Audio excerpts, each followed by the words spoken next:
UP के सरकारी परिषदीय विद्यालयों में अब 5 से 6 साल की आयु वर्ग के बच्चों के लिए शुरू की जाएगी यूकेजी की पढ़ाई। राष्ट्रीय शिक्षा नीति 2020 के अनुरूप की जा रही है पहल।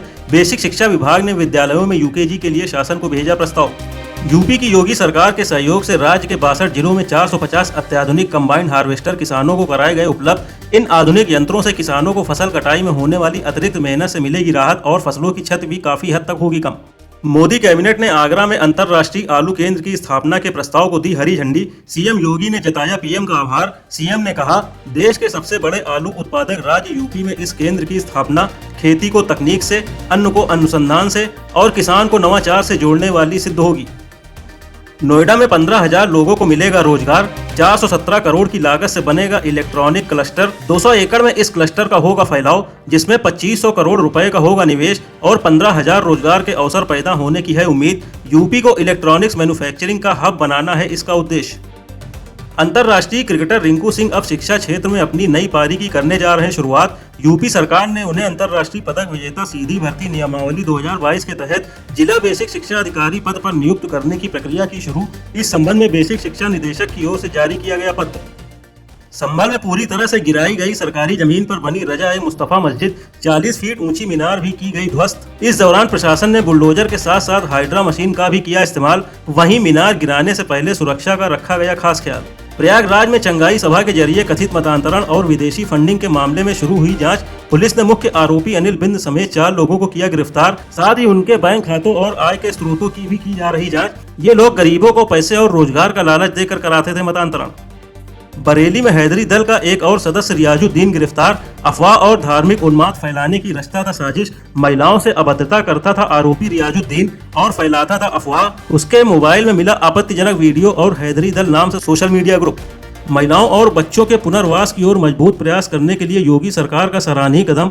महिला एवं बाल विकास विभाग ने बाल देख रेख संस्थाओं में रहने वाले 561 बच्चों का राजकीय और निजी स्कूलों में कराया नामांकन। इन बच्चों के जीवन में सकारात्मक परिवर्तन लाने का है विभाग का उद्देश्य। गाजियाबाद नगर निगम ने ब्लूमबर्ग फिलैंथ्रोपी 2025 मेयर्स चैलेंज में शीर्ष 50 नगर निकायों में प्राप्त किया स्थान। गोबर से पेंट और कचरे से खाद बनाने जैसी पहलों की विश्व स्तर पर हुई सराहना। गोबर से बने पेंट का इमारतों की छतों का तापमान कम करने और कचरे से खाद बनाकर मीथेन उत्सर्जन को किया जाएगा कम। सीएम योगी की घोषणा के बाद पीडब्ल्यूडी ने शुरू की बाईपास मार्ग के लिए सर्वे की तैयारी। राजस्व विभाग की टीम के साथ मार्ग की चौड़ाई का सर्वे करेगा पीडब्ल्यूडी। इसके बाद शासन को भेजा जाएगा डीपीआर। इस मार्ग के बनने से शहर में लगने वाले जाम से मिलेगी मुक्ति। सीएम योगी से जनता दरबार में मिली 5 साल की वाची को मुरादाबाद के सबसे महंगे स्कूल में मिला एडमिशन। वो अपने पेरेंट्स के साथ स्कूल पहुंची तो उसके हाथ में था मिठाई का डिब्बा। स्कूल के गार्ड से लेकर स्टाफ तक उसने सभी को खिलाई मिठाई। बच्ची एडमिशन के बाद बोली, Yogi ji thank you. UP के परिषदीय विद्यालयों को निगुण विद्यालय बनाने के लिए निर्धारित किए गए वार्षिक लक्ष्य। 31 मार्च 2026 तक कक्षा 2 के छात्रों को हासिल करनी होगी पढ़ने, लिखने और गणना की आधारभूत दक्षता। इसके लिए न्यूनतम 80% उपस्थिति, मासिक पाठ्यक्रम पूरा करना, सतत मूल्यांकन और उपचारात्मक कक्षाएं होंगी अनिवार्य। संभल में बेसिक शिक्षा अधिकारी ने जारी किया 181 प्राथमिक विद्यालयों को बंद करने का आदेश। प्रदेश में चल रही करीब 27,000 प्राथमिक विद्यालय बंद किए जाने के तहत हुई ये कार्रवाई। वहीं शिक्षक संघ की ओर से जताया जा रहा है इस कार्रवाई का विरोध।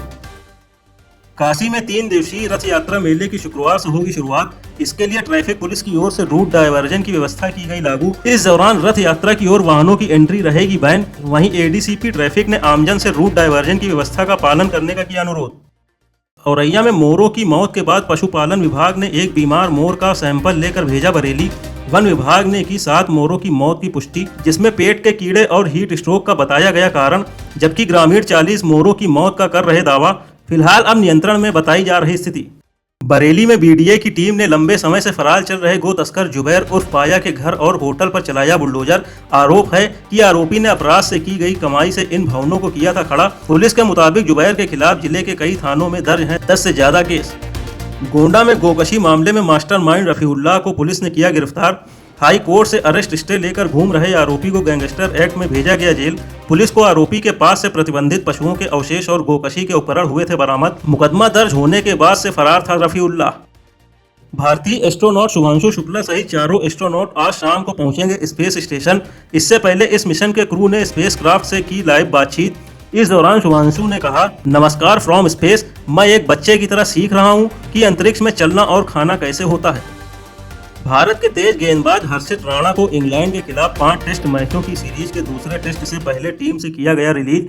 युवा गेंदबाज को पहले टेस्ट में कवर के तौर पर टीम में किया गया था शामिल। टीम के साथ लीड्स से बर्मिंघम नहीं गए हैं गेंदबाज हर्षित राणा।